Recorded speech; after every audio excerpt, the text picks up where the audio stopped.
There are loves that never fade, loves that carve themselves into the marrow of your bones and refuse to leave, no matter how many seasons pass. For Bernard Ashford, Duke of Ravenscourt, that love had a name, Anna Clairemont. She had vanished from his life one spring morning without a word, without a trace, and he had learned to live with the ghost of her. But ghosts, it seemed, had a way of returning. Now she stood before him again, not as the woman he had once promised himself to, not as the girl who had stolen his heart in hidden gardens and whispered confessions, but as the sister of his fiancée, the sister of Lady Margaret Clairemont, the woman society expected him to marry in less than 2 months. And the worst part, the moment their gazes locked across the grand ballroom of Ravenscourt Manor, Bernard knew with a bone-deep certainty that nothing had changed. Not the way his heart stuttered at the sight of her, not the way the world seemed to narrow to just the two of them, not the way his entire carefully constructed life began to crack at the seams. This is a story of impossible choices, of duty and desire, of a love that should have stayed buried but refused to die. The spring of 1815 arrived at Ravenscourt Manor with all the subtle grace of a storm. Bernard stood at the tall windows of his study, hands clasped behind his back, watching the carriages roll up the gravel drive. Guests had been arriving all morning for the weekend house party, a celebration his mother had insisted to formally introduce his fiancée to the extended members of the ton. A performance of respectability and future marital bliss. He felt neither respectable nor blissful. The engagement to Lady Margaret Clairemont had been practical, logical. She was the daughter of an earl, well-bred, accomplished, and even-tempered. Their union would strengthen alliances, secure estates, and satisfy the demands of both their families. Margaret was kind, if somewhat distant. She smiled at the appropriate times, said the appropriate things, and never once made him feel as though his heart was being wrenched from his chest. That, he had told himself, was a mercy. Because the alternative, the kind of love that consumed, that burned, that left you hollow when it was gone, was a cruelty he had no desire to endure again. He heard the door open behind him, but did not turn. "Your Grace," came the smooth voice of his butler, Mr. Hendricks. "The final carriage has arrived. Lady Margaret and her family." Bernard nodded curtly. "Thank you, Hendricks. I will be down shortly." The butler hesitated. "If I may, Your Grace, there is a second young lady with them. Lady Margaret's elder sister, I believe. She was not on the guest list." Bernard's jaw tightened. He had been told Margaret was an only child, or near enough. There had been mention once of a sister who had gone abroad. Some vague story about illness or scandal or both. He had not asked for details. It had not seemed important. "Very well," he said, voice clipped. "See that a room is prepared." Hendricks bowed and withdrew. Bernard allowed himself one more breath, one more moment of stillness before he turned and left the study. The entrance hall of Ravenscourt Manor was a symphony of marble and gold, soaring columns and ancestral portraits. Guests milled about in clusters, their voices a polite hum beneath the vaulted ceiling. Bernard descended the grand staircase with the practiced ease of a man born to command attention. His mother, the Dowager Duchess, stood near the entrance, her silver hair impeccably styled, her smile razor-sharp. Beside her was Lady Margaret, a vision in pale blue muslin, her blonde curls arranged just so. She looked up as he approached, and her smile was pleasant, warm even, but it did not reach her eyes. It never did. "Your Grace," she said softly, curtsying with flawless precision. "Lady Margaret." He took her gloved hand and brushed his lips across her knuckles. The gesture was mechanical, expected, empty. "I hope the journey was not too tiresome," he said. "Not at all," Margaret replied. "Though I must apologize, my sister has joined us unexpectedly. I hope it is not an imposition." Bernard's gaze shifted, and that was when he saw her. She stood a few paces behind Margaret, half hidden in the shadow of a marble column, her hands folded neatly in front of her. She wore a simple gown of deep emerald green, far less ornate than her sister's, and her dark hair was pulled back in a modest arrangement. She was thinner than he remembered, her cheekbones sharper, her skin pale as porcelain, but her eyes, those wide storm-grey eyes, were exactly as they had been all that time ago. The air left his lungs. For a moment, the world tilted. The voices around him became a distant roar, The glittering chandeliers overhead blurred into smears of gold. A cold sweat prickled at the back of his neck. His pulse hammered in his throat so loudly he was certain everyone could hear it.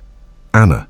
She did not move, did not speak, but her gaze held his with the weight of 1,000 unspoken words, and he saw it all there, the grief, the longing, the terrible aching recognition. She looked as though she had seen a ghost. He felt as though he had become one. "Your Grace." Margaret's voice cut through the haze, light and oblivious. "This is my elder sister, Miss Anna Clairemont. She has been abroad for some time, recovering her health. She only just returned to England last week." Bernard forced himself to breathe, forced his expression into something that resembled composure. He inclined his head, his voice steady despite the chaos roaring inside him. "Miss Clairemont," he said, "welcome to Ravenscourt." Anna curtsied, her movements slow, deliberate. When she rose, her lips parted as though she might speak, but no words came.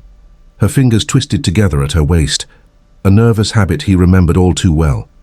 "Your Grace," she said quietly. Her voice was softer than he remembered, worn at the edges, but it still carried that same musical lilt that had haunted his dreams since the day she disappeared.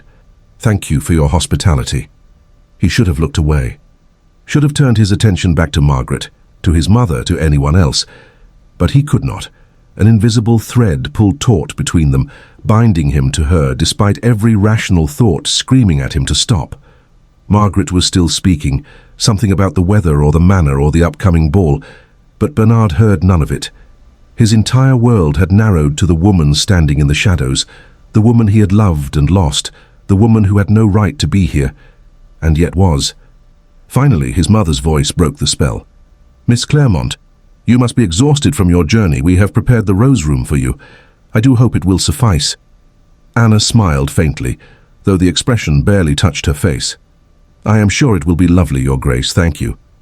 "Bernard, darling," his mother said, turning to him with that cool, assessing gaze of hers, "why don't you escort the ladies to the drawing room?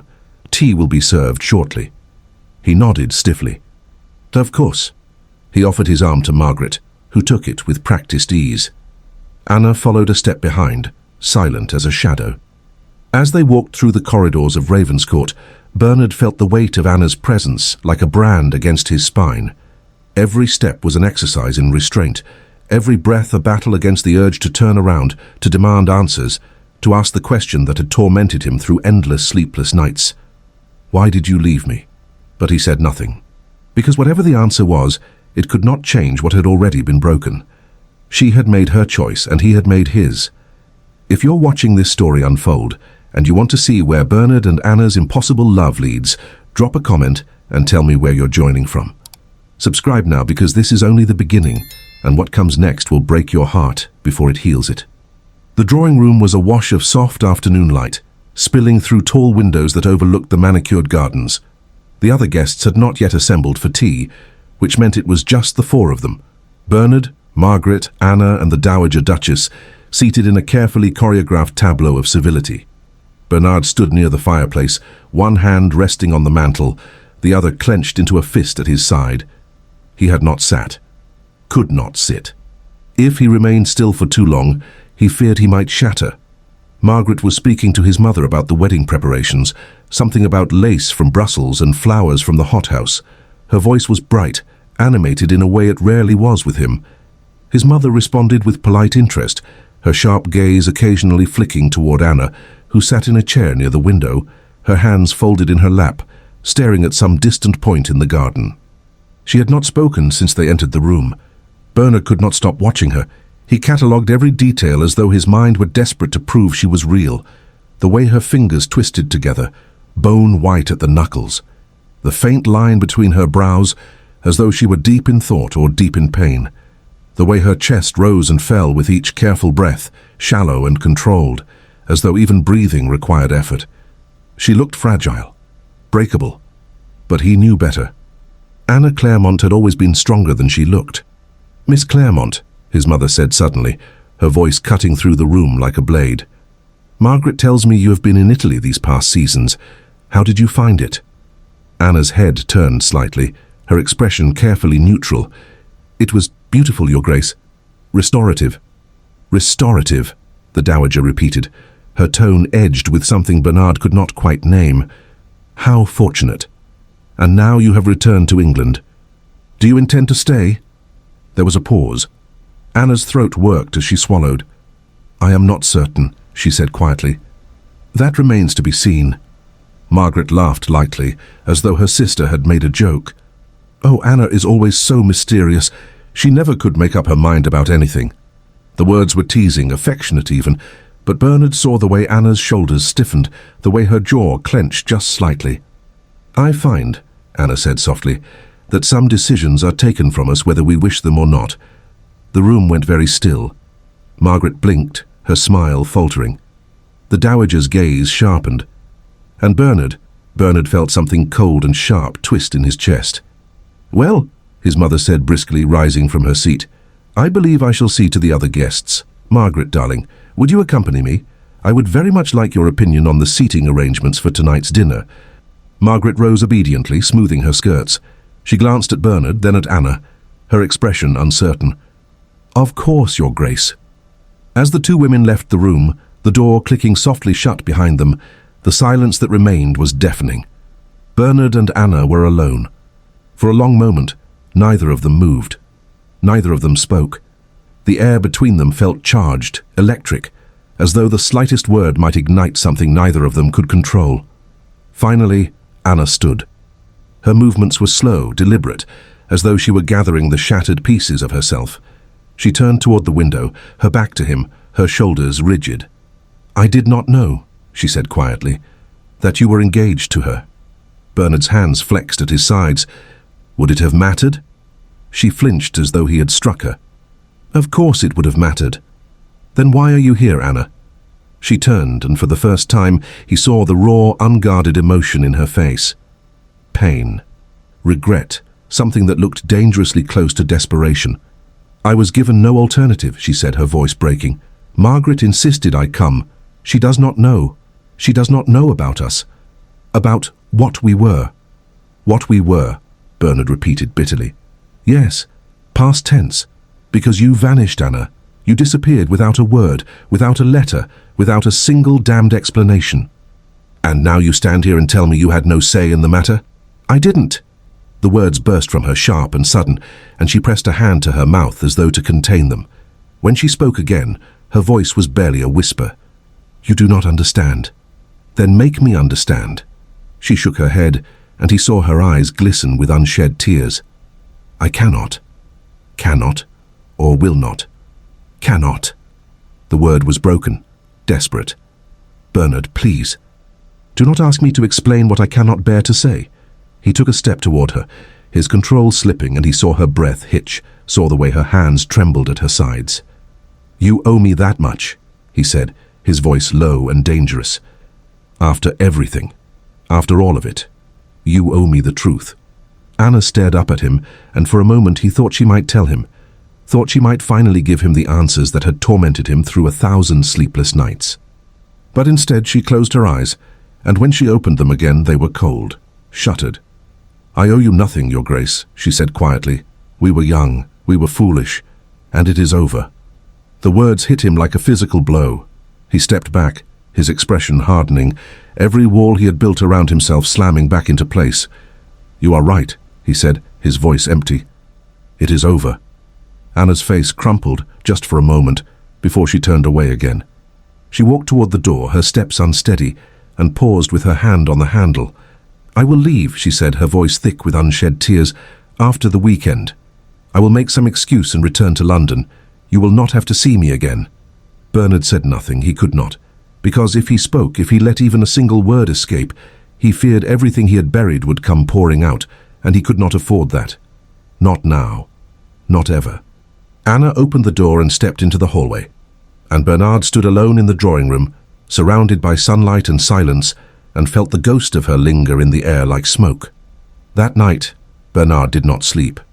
He stood at the window of his private chambers, staring out at the darkened grounds of Ravenscourt, a glass of untouched brandy in his hand. The house was silent, the guests retired to their rooms, the servants gone to their quarters.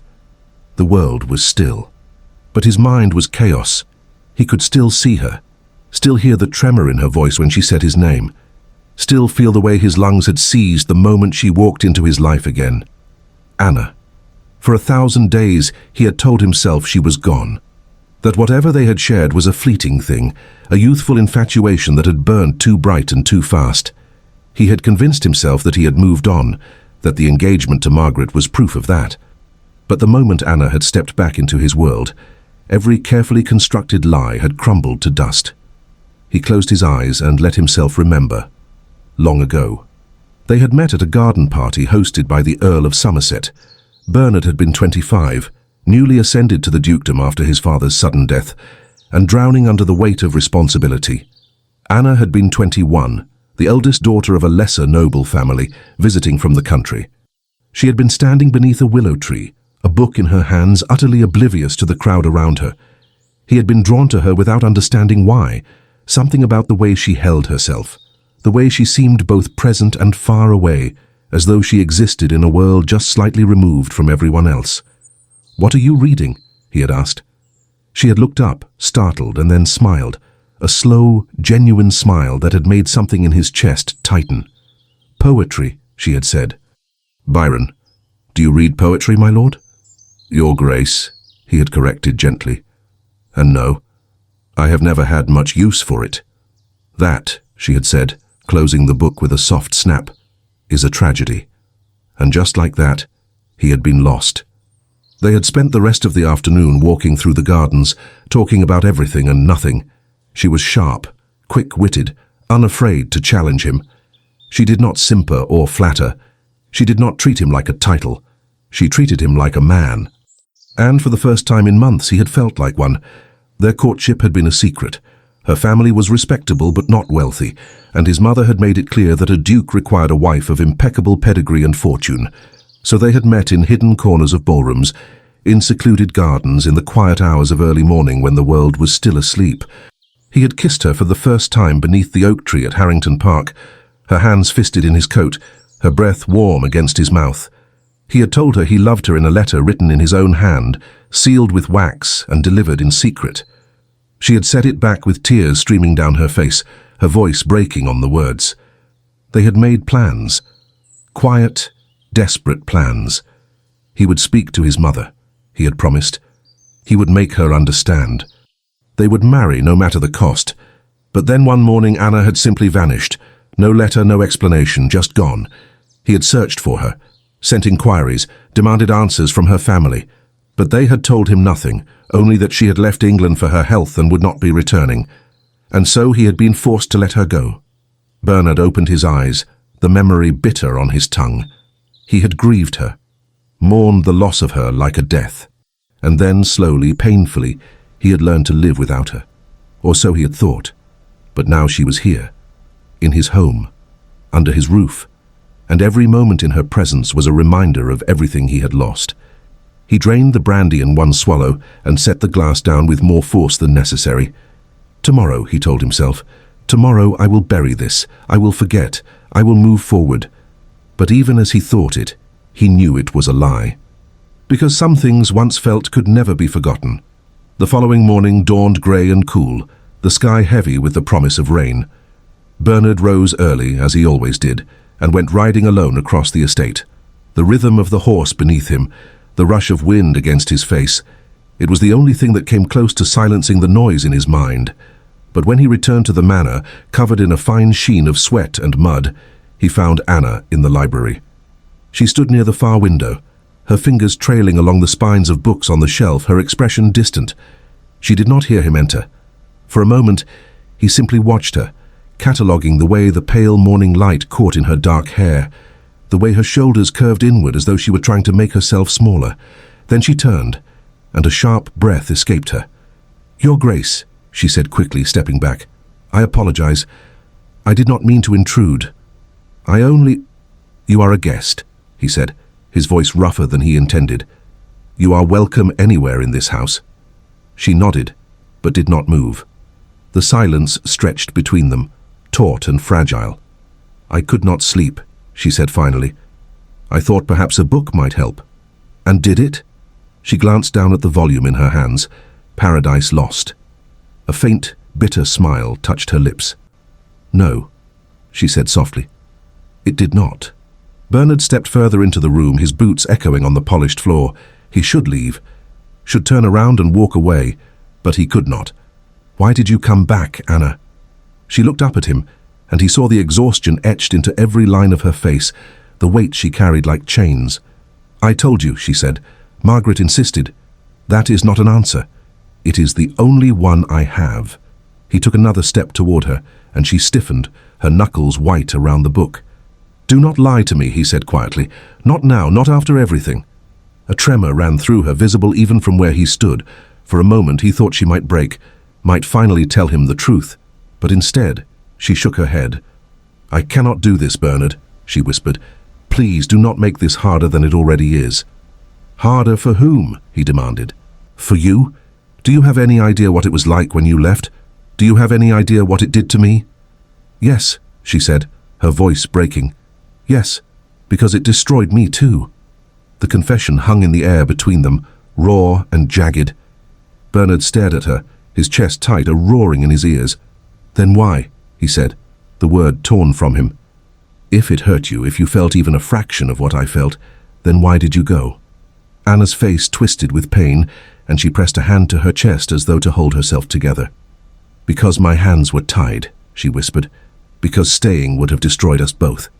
And before he could respond, before he could demand more, she turned and fled from the room, leaving him standing alone among the books and shadows. The rain began that afternoon, a steady drumming against the windows that turned the world outside into a blur of grey and green. The house party continued as planned. Guests gathered in the music room, where Margaret played the pianoforte with practiced precision, her fingers moving across the keys with technical perfection, but no passion. Others played cards in the parlour, their laughter echoing through the halls. Bernard stood at the edge of the music room, a glass of wine in his hand, watching Margaret perform. She was the picture of accomplished womanhood, poised, elegant, utterly proper, everything a duchess should be. And he felt nothing. His attention drifted across the room and found Anna seated in the corner, nearly hidden behind a potted fern. She was not watching Margaret. She was staring at her hands, her expression distant, lost in some private torment. As though she felt his scrutiny, she looked up. The moment stretched between them, heavy with all the words left unspoken. He saw everything in that look, the longing, the regret, the unbearable weight of secrets. Then Margaret struck a discordant note, and the moment shattered. Anna looked away first, her jaw tight, her fingers clenched in her lap. Bernard drained his wine in one swallow and turned to leave. He could not do this. Could not stand in the same room as her and pretend his entire world was not fracturing. He found himself in the conservatory, a glass-walled room filled with exotic plants and the heavy scent of jasmine. Rain battered the glass ceiling, creating a cocoon of sound that drowned out everything else. He stood among the greenery, his hands braced on the stone edge of a fountain, his head bowed, and tried to breathe through the vice tightening around his chest. My hands were tied. Anna's words echoed in his mind, relentless. What could possibly have driven her away? What circumstance could have been so dire that she would choose to vanish rather than stay, rather than fight for what they had? He heard the door open behind him, but did not turn. "You should not be here."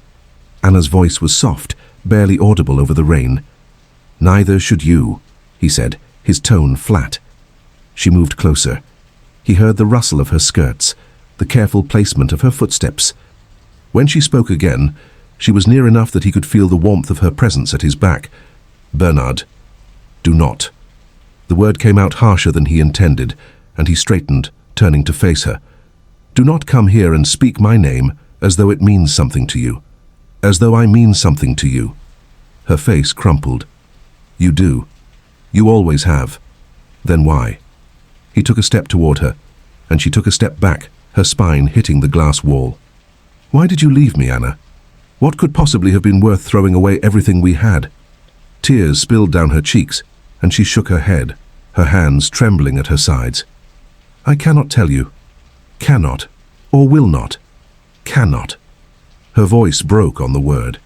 "Because if I tell you, it will ruin everything. It will hurt people I care about. It will what?" he demanded, closing the distance between them, until they were inches apart. Hurt Margaret, hurt your family, or are you afraid it will hurt you? It will hurt you, she whispered, her voice raw. And I cannot bear that. Not again. Bernard stared at her, his chest heaving, his control hanging by a thread. You think leaving did not hurt me, he said, his voice dangerously quiet. You think waking up every morning, not knowing if you were alive or dead, not knowing if I had done something to drive you away, you think that did not destroy me? I know it did, she said, her tears falling faster now. I know, Bernard, because it destroyed me too. Every single day, every moment I was away from you felt like dying. Then why? Because my father... She stopped abruptly, her hand flying to her mouth as though she could take the words back. Bernard went very still. Your father, he repeated slowly. What did he do? Anna shook her head, panic flashing across her face. No, I should not have said... Anna. He gripped her shoulders, not hard, but firm enough to hold her in place. Tell me. Now. She looked up at him, and he saw the war raging behind her expression, the desperate need to confess warring with the equally desperate need to protect. Finally, she broke. He was dying, she whispered. Back then, he was dying and he had debts. Terrible debts. Gambling debts. And the creditors, they threatened to ruin us, to take everything, to destroy Margaret's prospects, to leave my mother destitute. Bernard's grip on her shoulders tightened.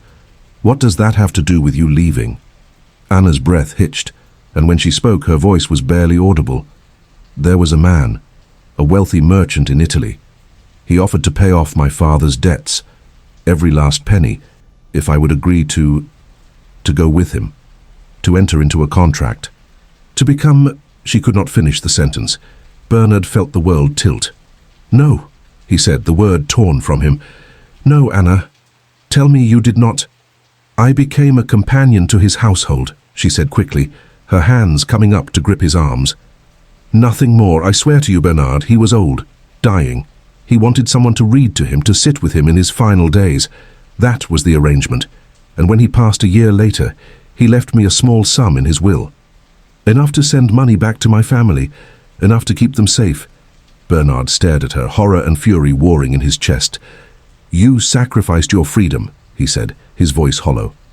You became a prisoner to a contract to save your family. I did what I had to do. You should have come to me. The words exploded from him, loud enough to echo off the glass walls. You should have told me, Anna. I would have helped. I would have paid the debts myself. I would have... You could not, she cried, her voice breaking. Do you not understand?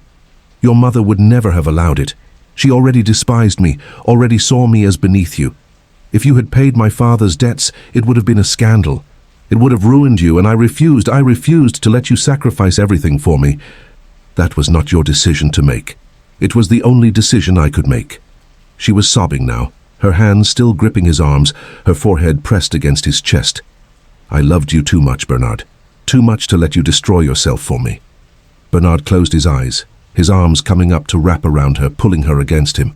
She felt impossibly small, impossibly fragile, and he held her as though she might disappear again if he let go. You should have trusted me, he said, his voice rough. You should have let me decide. I know, she whispered against his chest. I know, and I have regretted it every single day since. They stood there, wrapped in each other, the rain pounding overhead, and for a moment it felt as though the distance between them had never existed, as though they were simply Bernard and Anna again, two people who loved each other more than reason or logic could contain. But then the door to the conservatory opened. They sprang apart, Bernard's arms falling to his sides, Anna stumbling back and pressing a hand to her mouth. Margaret stood in the doorway, her face pale, her chest rising and falling with rapid breaths. I was looking for you, she said quietly, her voice shaking. Both of you. Bernard felt his heart plummet. Margaret! No! She held up a hand, and he saw it trembling. No, please. Do not insult me with lies. Anna stepped forward, her face stricken. Margaret, How long? Margaret asked, and now her voice cracked. How long have you loved him, Anna? Anna's breath hitched, and she looked at Bernard, then back at her sister. Since before, she whispered. Since before you ever met him." Margaret's face twisted, and for a moment Bernard thought she might scream. Instead, she let out a choked laugh, pressing a hand to her chest. "I see," she said, and now tears were streaming down her face. "So I've been playing the fool this entire time, the convenient replacement, the second choice." "You are not," Bernard began. "Do not." Margaret's voice rose, sharp and cutting. "Do not stand there and tell me I am not second when I have just watched you hold my sister, as though she is the only thing keeping you alive." The words echoed through the conservatory, harsh and raw. Anna was crying now, her shoulders shaking. "Margaret, I am so sorry." "I never meant—" "Never meant what?" Margaret demanded, her voice breaking. "Never meant to fall in love with my fiancé? Never meant to come here and destroy everything? Or never meant for me to find out?" "I did not know he was yours," Anna cried. "I swear to you I did not know until I arrived." Margaret stared at her sister, and for a long moment the only sound was the rain and their ragged breathing. Then Margaret's face crumpled, and she turned away, pressing both hands to her mouth as a sob tore from her throat. "Get out," she whispered. "Both of you. Just get out." Bernard took a step toward her. "Margaret, get out!" The scream echoed through the glass walls, and Bernard felt it like a blow. He looked at Anna, whose face was ashen, and then back at Margaret, whose shoulders were shaking with the force of her sobs. Slowly he turned and left the conservatory, Anna following behind him, and Margaret stood alone among the rain and the jasmine, and wept. Bernard did not see Margaret for the rest of that day. She had locked herself in her chambers, refusing entry to everyone, even her own lady's maid. Anna had retreated to the rose room, and Bernard could hear the muffled sound of her crying through the walls as he passed in the corridor. He felt like a man who had set fire to his own house and could do nothing but watch it burn. That evening he stood alone in his study, staring at the decanter of whiskey on his desk. He had not touched it, had not moved from his position by the window for the better part of an hour. The house was eerily quiet. The other guests, sensing the tension, had made polite excuses and retired early. The servants moved through the halls like shadows, careful not to draw attention. Bernard felt the weight of it all pressing down on him, the guilt, the anger, the terrible aching longing that refused to be silenced. He had hurt Margaret, he knew that, and the knowledge sat like a stone in his chest. But he could not regret loving Anna, could not regret the way his heart had come back to life the moment he saw her again, and that, perhaps, made him the worst kind of man. There was a soft knock at the door. "Enter," he said, his voice rough. The door opened, and the Dowager Duchess swept in, her expression carved from ice. "Sit," she commanded. Bernard did not move. "I prefer to stand." "I was not asking." Her voice was cold enough to freeze blood. "Sit. Down." Slowly, Bernard moved to the chair behind his desk and sat. His mother remained standing, her hands folded in front of her, her posture rigid. "Explain," she said, "and do not insult my intelligence by pretending you do not know what I am referring to." Bernard met her gaze steadily. "Margaret discovered that I have feelings for her sister." "Feelings," the Dowager repeated, her lip curling. "What a delicate way to phrase it. Lady Margaret came to me an hour ago, Bernard. She was hysterical, weeping. She told me she found you and Miss Clairemont in an embrace, that her sister confessed to having loved you for years, that this entire engagement has been a farce." Bernard's jaw tightened. It was not a farce. "I intended to honor my commitment to Margaret." "Intended," his mother said sharply. Past tense, how reassuring. She took a step closer, her eyes blazing. "Do you have any idea what you have done? The scandal this will create? The damage to this family's name?" "I am aware—" "You are aware of nothing," she hissed. "You are a child playing at emotions you do not understand. This girl, this Anna Clairemont, she disappeared for years, Bernard. Years, with no explanation, no word, no trace. And now she reappears, and suddenly you are willing to throw away an advantageous match, a respectable alliance, for what? A woman who abandoned you?" "She did not abandon me," Bernard said, his voice low and dangerous. "She sacrificed herself to protect her family. She made you weak," the Dowager snapped. "She made you forget who you are, what you owe to this family, to this title." She leaned forward, her hands bracing on the desk. "I will not allow you to marry her, Bernard. I will not allow you to drag the Ashford name through the mud for some sentimental notion of lost love." Bernard rose slowly from his chair, his hands flat on the desk, his eyes locked on his mother's. "You will not allow me," he said, his voice dangerously quiet. "I am the Duke of Ravenscourt, mother, not you, and I will make my own choices."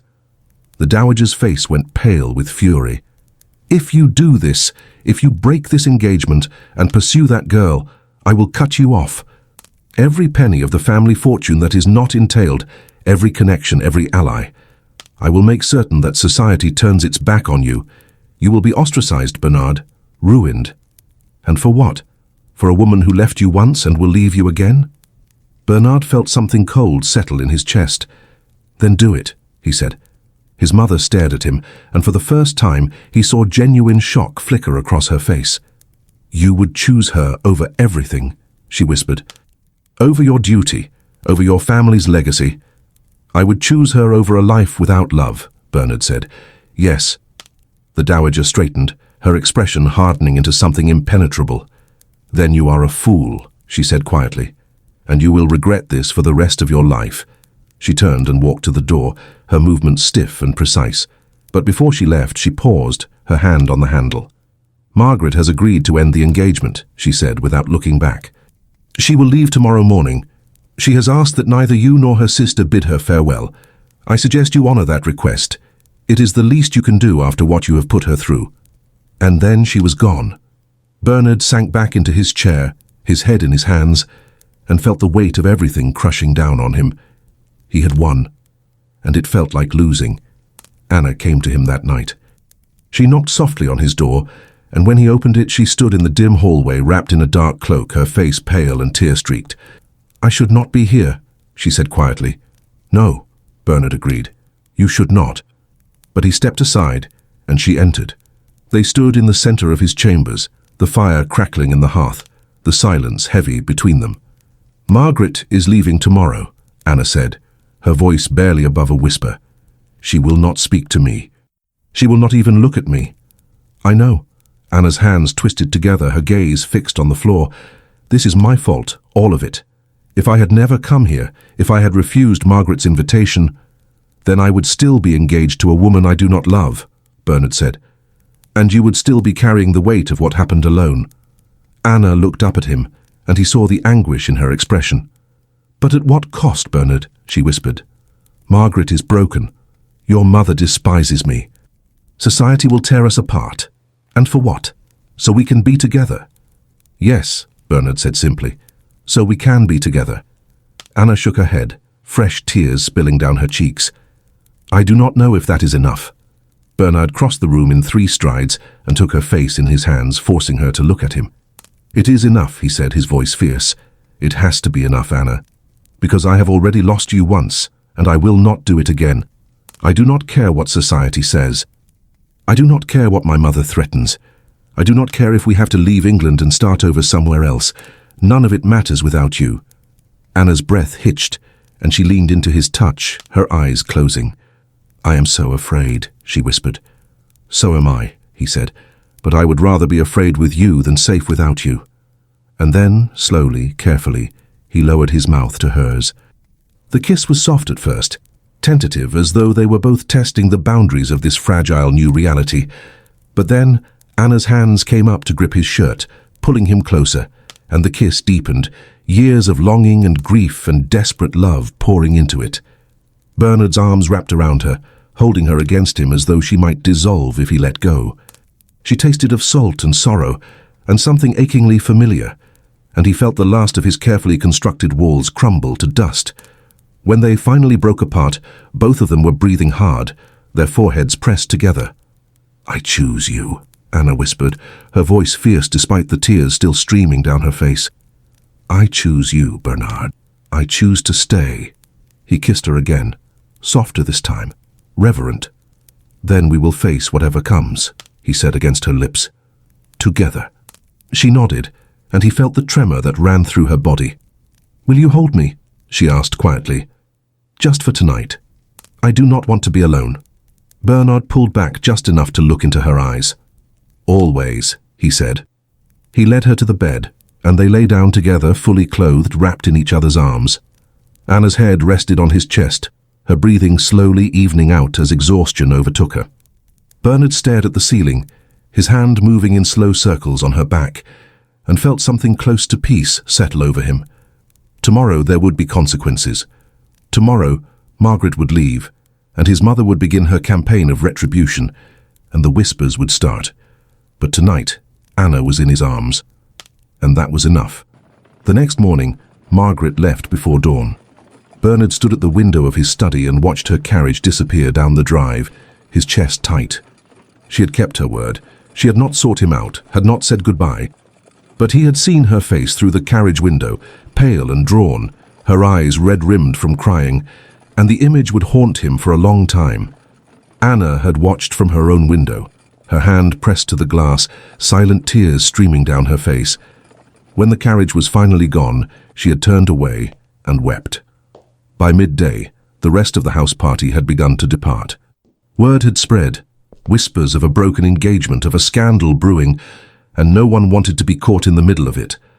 The Dowager Duchess had left as well, returning to the London townhouse without a word to Bernard. Her parting glance had been cold enough to freeze fire, and so by evening, Ravenscourt Manor was silent. Bernard and Anna stood together in the entrance hall, watching the last carriage roll away, the echo of wheels on gravel fading into nothing. "What happens now?" Anna asked quietly, her voice small in the vast emptiness of the hall. Bernard turned to her, and for the first time in days, he allowed himself a faint smile. "Now," he said, "we face the world, together." The scandal hit London like a thunderclap. Within a week, every drawing room in Mayfair was buzzing with the news. The Duke of Ravenscourt had broken his engagement to Lady Margaret Clairemont and was now courting her elder sister, the mysterious Miss Anna Clairemont, who had returned from abroad under unclear circumstances. The gossip was vicious. Some said Anna had bewitched the Duke. Others whispered that she had been his mistress all along and that Margaret had discovered the affair. Still others claimed that Anna was damaged goods, that her time in Italy had been spent in disgrace, and that the Duke had lost his mind to even consider her. Bernard heard it all, and he ignored it all. He and Anna remained at Ravenscourt for those first weeks, away from the prying eyes of London. They spent their days walking the estate, riding together through the countryside, sitting in the library for hours reading side by side. They were learning each other again, slowly, carefully, piecing together the people they had become in the years apart. Anna told him about Italy, about the cold villa in Florence where she had lived, reading to an old man who had no family, no one who cared whether he lived or died, about the loneliness that had consumed her, the way she had written letters to Bernard in her mind every night before she slept, letters she could never send. Bernard told her about the months after she disappeared, about how he had searched for her, how he had nearly gone mad with worry and grief, about the hollow years that followed, the way he had forced himself to go through the motions of life without truly living. They wept together, they laughed together, they held each other in the darkness and whispered promises they swore never to break again, but they both knew they could not hide forever. One morning, a letter arrived from London. It was not from his mother. She had maintained her stony silence. It was from Lord Ashton, one of Bernard's oldest friends, and a man of considerable influence in society. Bernard opened it with trepidation. "My dear Ravenscourt, I write to you as a friend, though I confess I do so with some concern. The rumours circulating in town are, as you can imagine, rather colourful. Your mother has been notably absent from public engagements, which has only fueled speculation. I will be blunt. Your reputation can survive this, but only if you handle it correctly. Society is willing to forgive a broken engagement. God knows it happens often enough, but they will not forgive the appearance of impropriety. My advice, come to London. Bring Miss Clairemont. Face them all head-on. Make it clear that your intentions are honourable, that you intend to marry her, and that you will not be cowed by gossip. The longer you hide, the worse the whispers will become." Your friend Ashton Bernard set the letter down and found Anna standing in the doorway, her expression uncertain. "What does it say?" she asked. He handed her the letter, and she read it in silence, her brow furrowing. "He wants us to go to London," she said quietly. "To face them." "Yes. Bernard, She hesitated, her fingers tightening on the paper. "I am not certain I am strong enough for that. To stand in a room full of people who despise me, who think I am a fortune hunter or worse. Then we will be strong together, Bernard said, crossing to her and taking her hands. Anna, I will not lie to you. It will be difficult. There will be people who cut us, who refuse to acknowledge you, who say terrible things, but we cannot let them win. We cannot let fear dictate our lives. Anna looked up at him, and he saw the war raging in her eyes. What if they are right? She whispered. What if I'm not worthy of this? Of you?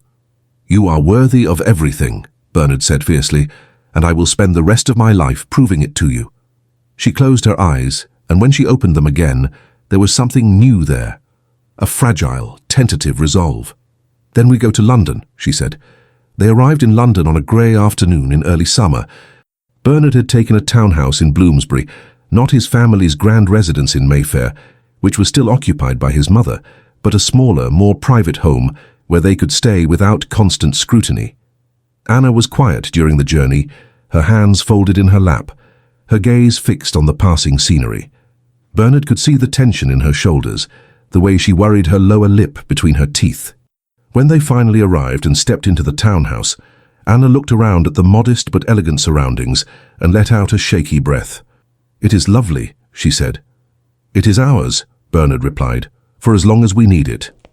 That evening, they attended their first social engagement, a ball hosted by Lady Ashton, Lord Ashton's wife, who had been kind enough to extend an invitation despite the scandal. Anna wore a gown of deep sapphire blue, elegant and understated, her dark hair arranged in a simple style. She looked beautiful, but Bernard could see the fear in her eyes as they ascended the steps to the Ashton townhouse. Are you ready? He asked quietly, offering his arm. She took it, her grip tight. No, she said honestly, but I will do it anyway. The ballroom fell silent the moment they entered. Every head turned, every eye fixed on them. Bernard felt the weight of those stares like a physical thing, judgmental and cold. But he kept his head high, his posture confident, and he did not let go of Anna's arm.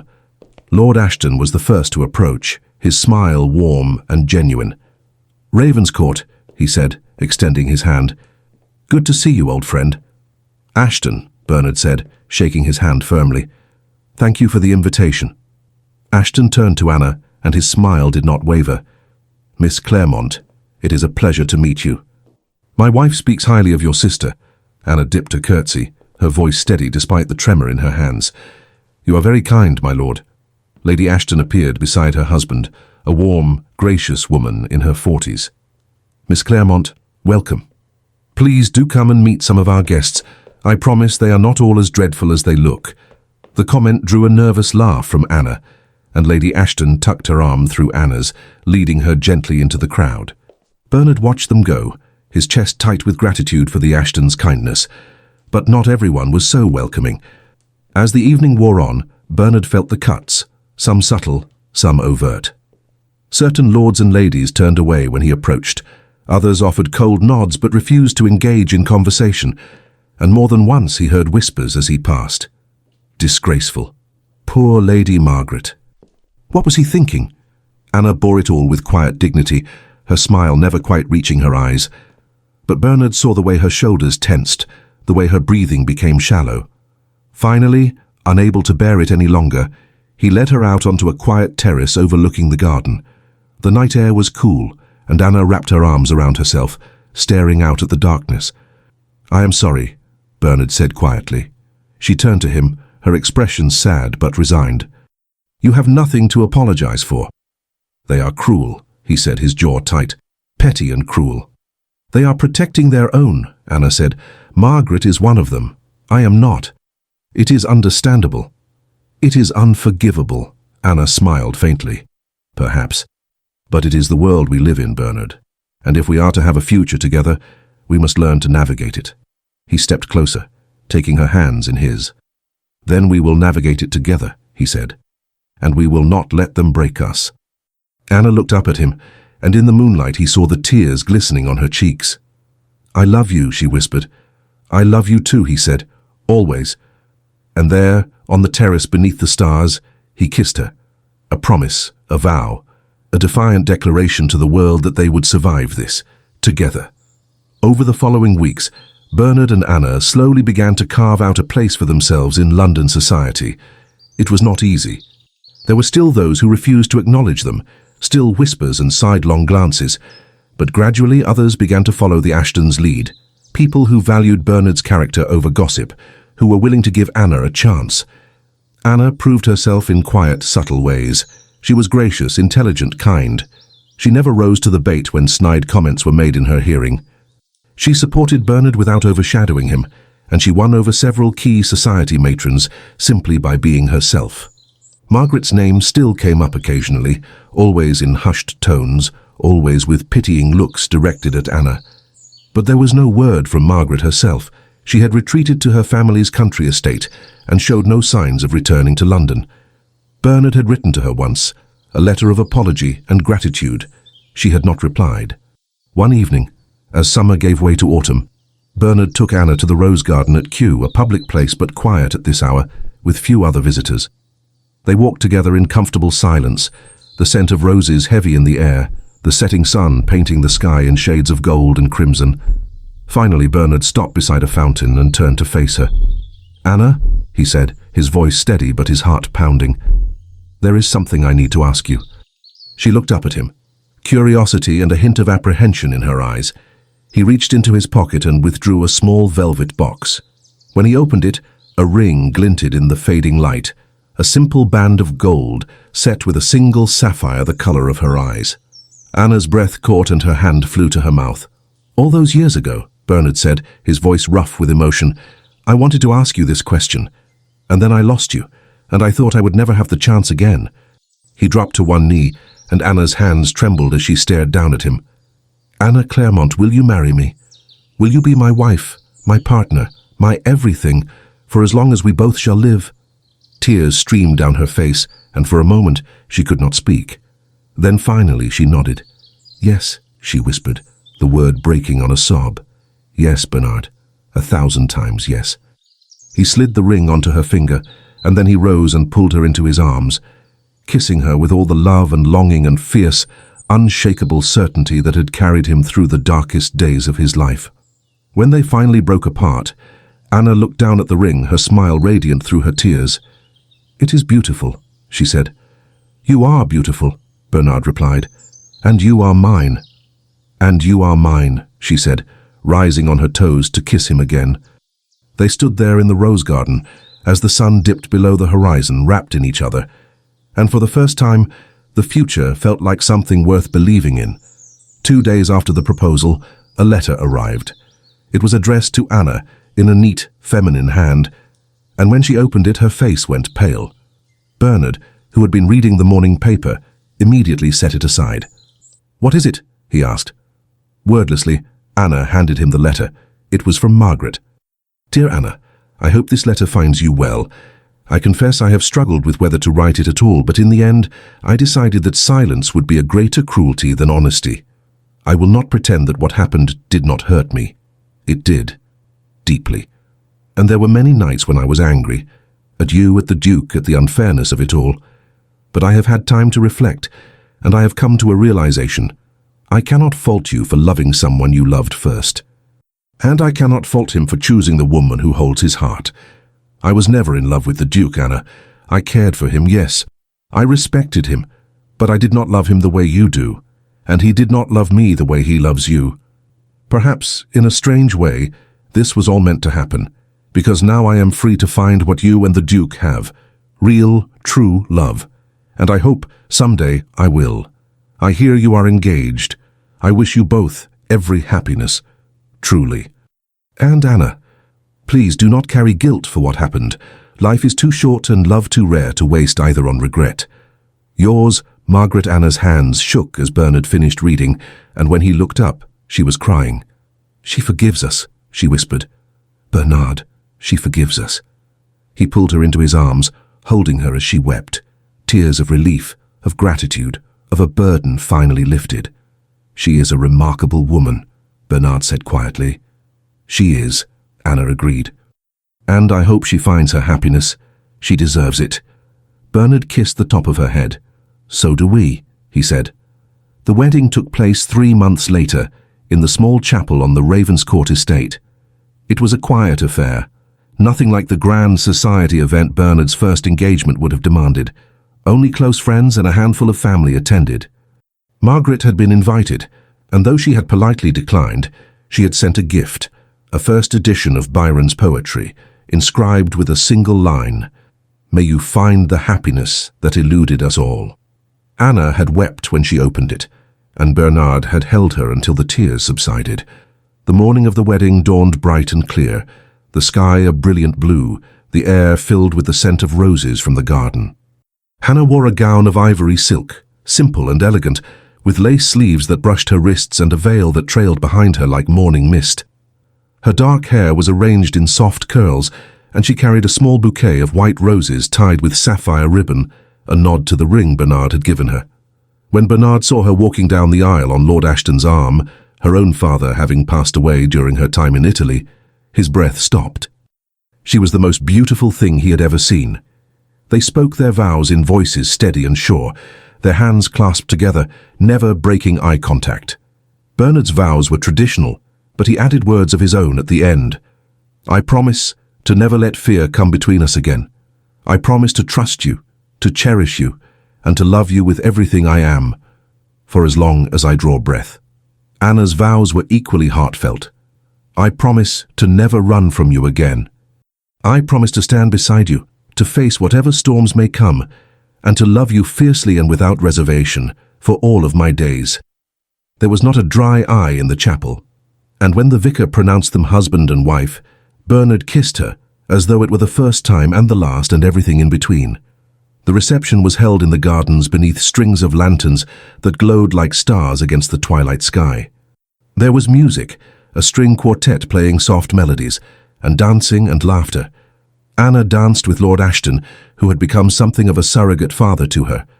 Bernard danced with Lady Ashton, who whispered in his ear, "You have chosen well, Your Grace. She is a treasure." "I know," Bernard replied, his gaze finding Anna across the garden. "I know."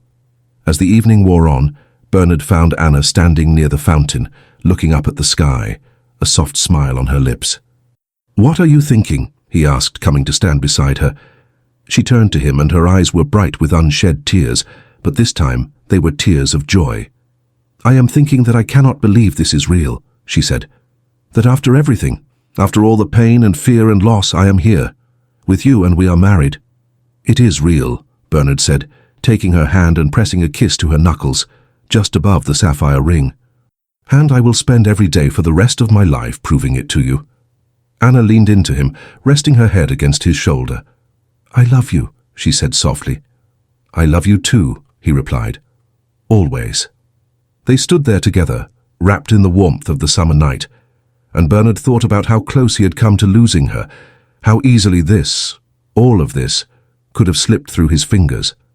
But it had not, because she had chosen to stay, because he had chosen to fight. Because sometimes love was not enough on its own. It required courage and trust and the willingness to face the storm together. And they had done that. They had survived. And now, finally, they could begin. The manor was filled with the sound of laughter. Bernard stood in the doorway of the nursery, watching as Anna knelt on the floor, her skirts pooled around her, a dark-haired little boy in her lap. The child, their son Edmund, was babbling happily, his chubby hands reaching for the wooden horse his mother held just out of reach. "Not yet, darling," Anna said, her voice full of warmth and amusement. "You must say, please, first." Edmund frowned, his lower lip jutting out in a pout that was so reminiscent of Bernard's own expressions that it made him smile. "Peas," the boy said, his pronunciation clumsy but earnest. Anna laughed, a sound like music, and handed him the toy, pressing a kiss to the top of his head. "Good boy." Bernard stepped into the room, and Anna looked up, her face lighting with a smile that still, even after all this time, made his heart stutter. "He's going to be thoroughly spoiled," Bernard said, crouching down beside them. "By you, perhaps," Anna replied, her eyes sparkling with mischief. "You can hardly say no to him." "Can you blame me?" Bernard reached out and ruffled Edmund's dark curls. The boy giggled and threw his arms around his father's neck, and Bernard felt his chest tighten with an overwhelming surge of love. Anna watched them, her expression soft, and Bernard saw the same wonder in her face that he felt every time he looked at their son. Every time he looked at her. "I never thought I could be this happy," she said quietly. Bernard reached for her hand, lacing their fingers together. "Neither did I," he said, "but here we are." "Here we are," she echoed. There was a soft knock at the door, and a maid entered with a silver tray.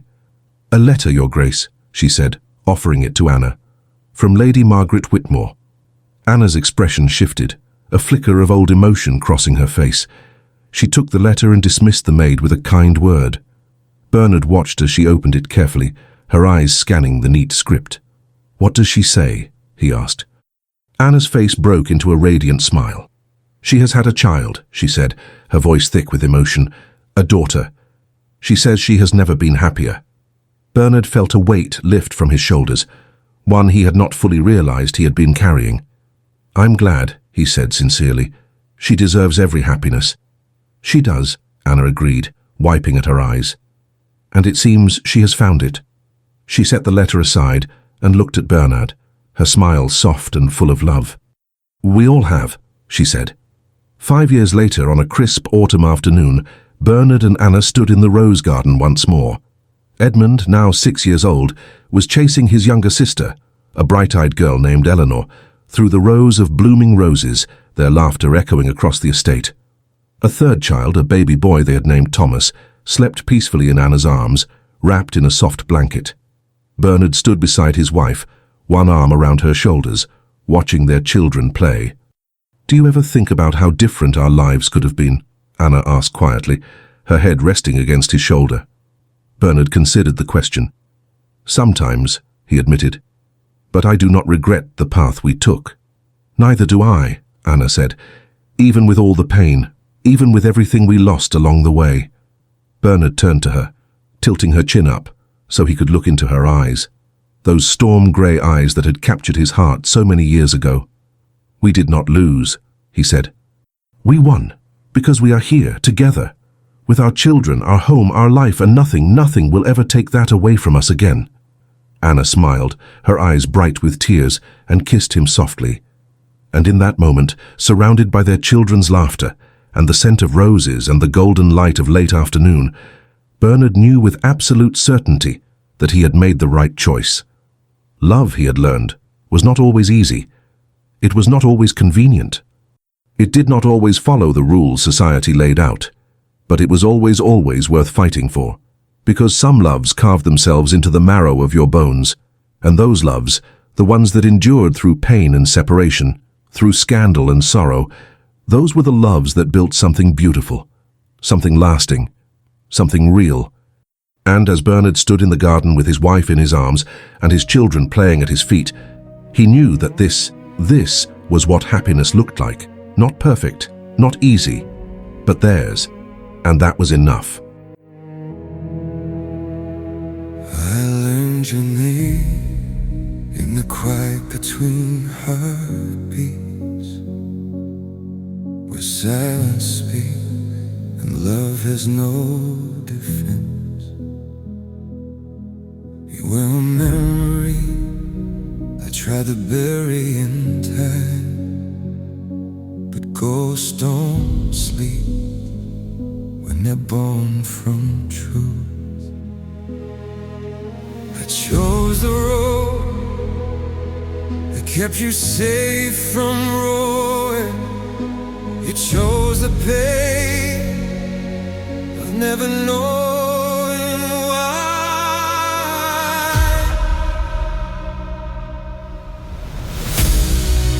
You were never meant to break, but we were forced to let go.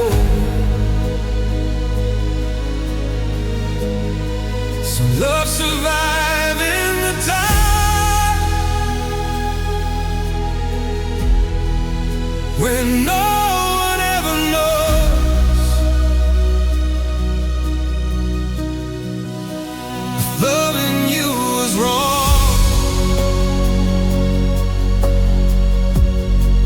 I'd still do it again, because losing you once was worse than the end.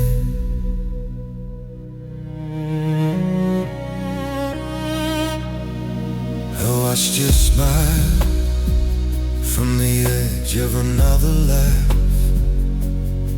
standing still, while the world moved on. Your hands were tied, mine were too, in different ways. We paid the price for loving too